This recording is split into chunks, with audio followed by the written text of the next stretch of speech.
kita itu udah tahu kan kalau Indonesia itu merdeka tahun 1945. Tapi apakah waktu itu seluruh Indonesia itu langsung bebas? Ternyata nggak juga tahu, masih ada daerah yang harus berjuang keras setelah proklamasi. Penasaran? Tonton sampai akhir ya.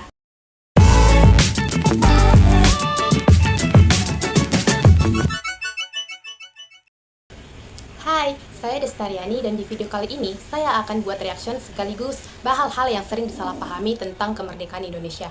Nah, jadi banyak dari kita kan mikir bahwa begitu proklamasi 17.945 dibacakan, otomatis seluruh wilayah Indonesia itu langsung merdeka dan jadi NKRI seperti sekarang ini. Nah, padahal kenyataannya tidak semudah itu. Proklamasi memang jadi titik awal, tapi perjalanan membentuk NKRI itu panjang dan penuh dinamika. Nah, sebelumnya saya akan menampilkan sebuah video pembelajaran tentang kemerdekaan Indonesia yang seakan-akan kemerdekaan Indonesia itu merata. Jadi saksikan videonya. Proklamasi kami, bangsa Indonesia, dengan ini menyatakan kemerdekaan Indonesia.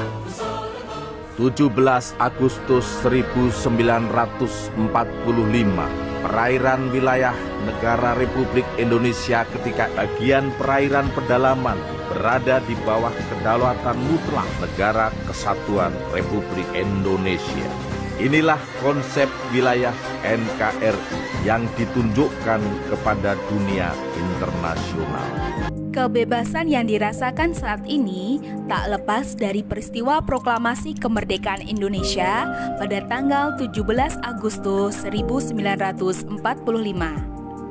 Melalui peristiwa tersebut, Indonesia resmi menjadi negara merdeka dan berdaulat yang terbebas dari belenggu penjajah. Video ini mengatakan Indonesia langsung terbebas dari penjajahan setelah 17 Agustus 1945. Faktanya itu memang benar secara hukum, tapi dalam kenyataannya ada wilayah yang masih dijajah dan baru bergabung ke NKRI setelah beberapa tahun kemudian. Nah, contohnya itu seperti Bali, Sulawesi Selatan, dan juga Papua. Nah, mungkin kita tahu bahwa Papua itu memang belum resmi menjadi bagian dari Indonesia berdasarkan hasil konferensi Meja Bundar pada tahun 1949. Akan tetapi, sebenarnya bukan hanya Papua yang terlambat masuk NKRI. Seperti yang sudah saya sebutkan sebelumnya, ternyata Bali dan juga Sulawesi Selatan itu juga baru resmi menjadi bagian dari NKRI pada tahun 1950 setelah pembubaran Republik Indonesia Serikat. Selanjutnya, saya akan menampilkan video pertempuran di Bali pada tahun 1946. Belanda tidak begitu saja bersedia menerima pembentukan Republik Indonesia, dan berbagai cara dilakukan untuk meruntuhkan perlawanan rakyat Indonesia. Tak terelakkan lagi, pertempuran antara para pejuang Indonesia melawan Belanda meletus di seluruh negeri termasuk di Bali. Tahun 1946, wilayah Bali merupakan daerah kekuasaan Tentara Republik Indonesia TRI Resimen Sunda Kecil. Memasuki bulan November 1946, Republik Indonesia dan Kerajaan Belanda melakukan perundingan Linggarjati. Hasil perundingan disepakati jika wilayah Republik Indonesia yang diakui secara de facto hanya Jawa, Sumatera, dan Madura, sementara Bali masuk dalam negara Indonesia Timur buatan Belanda. Jadi di dalam video ini sudah jelas bahwa memasuki bulan November 1946, Republik Indonesia itu dan Kerajaan Belanda melakukan perundingan Linggarjati. Hasil perundingan ini mengakui secara resmi wilayah Republik Indonesia yang dikuasai saat itu yaitu Jawa, Sumatera, dan juga Madura. Sementara itu, Bali dimasukkan ke dalam negara Indonesia Timur atau bisa disebut dengan NIT yang dibentuk Belanda. Sehingga wilayah ini belum secara nyata menjadi bagian Republik Indonesia. Akibatnya apa? Kemerdekaan yang dirasakan di Bali tidak seutuhnya sama dengan Jawa dan juga Sumatera karena masih berada di bawah kendali Belanda hingga proses integrasi ke NKRI selesai. Nah, ini video selanjutnya pertempuran di Sulawesi Selatan. Desember 1946, Indonesia yang baru setahun 4 bulan memproklamasikan kemerdekaannya terusik. Lagi-lagi karena ulah sang penjajah yang ingin menguasai Ibu Pertiwi.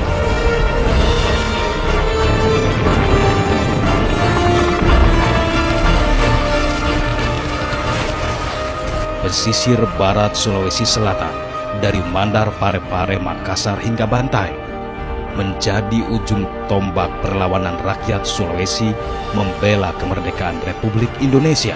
Jadi di video ini sudah cukup jelas ya menjelaskan bahwa pada Desember 1946, Indonesia yang baru setahun lebih memproklamasikan kemerdekaannya itu terusik kembali oleh upaya Belanda untuk menguasai wilayah-wilayah strategis. Salah satunya adalah Pertiwi, pesisir barat Sulawesi Selatan, dan juga Mandar, Pare-Pare, Makassar, yang menjadi titik penting bagi pertahanan rakyat setempat. Nah, rakyat Sulawesi Selatan pun berjuang membela kemerdekaan Republik Indonesia, yang menegaskan bahwa kedaulatan Indonesia itu memang tidak bisa diterima begitu saja oleh penjajah. Jadi, kemerdekaan Indonesia secara hukum, atau bisa disebut juga dengan de jure, memang berlaku untuk seluruh bekas Hindia Belanda pada 17 Agustus 1945.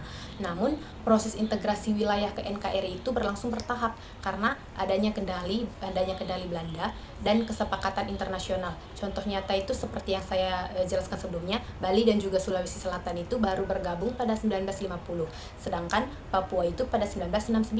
Ini itu menunjukkan bahwa narasi seluruh wilayah langsung menjadi bagian NKRI itu tidak akurat secara sejarah. Jadi, sekian video pembahasan dari saya terkait fakta bahwa kemerdekaan Indonesia yang ternyata bertahap, bukan seketika. Saya Destariani mengucapkan terima kasih karena sudah menyaksikan video dari saya. Sampai jumpa di next video. Bye!